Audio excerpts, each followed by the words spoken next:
एक रंगीन शहर चमकपुर में एक मोटा सा हंसमुख पंडित रहता था जिसका नाम मोटू पंडित था। वो बहुत अक्लमंद था, मगर एक मसला था, वो हर बात उल्टी समझ लेता था। जादुई घंटी। एक दिन मोटू पंडित को पुराने मंदिर में एक अजीब सी घंटी मिलती है। मंदिर के बाबा कहते हैं, बेटा ये घंटी सच बोलने वालों के लिए है, मगर गलत इस्तेमाल हुआ तो सब उल्टा हो जाएगा। मोटू पंडित हंसते हुए घंटी बजा देता है। उल्टा सीधा शहर। घंटी बजते ही पूरा शहर उल्टा हो जाता है।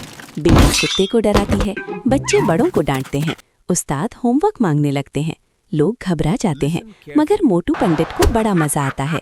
शरारत का फायदा।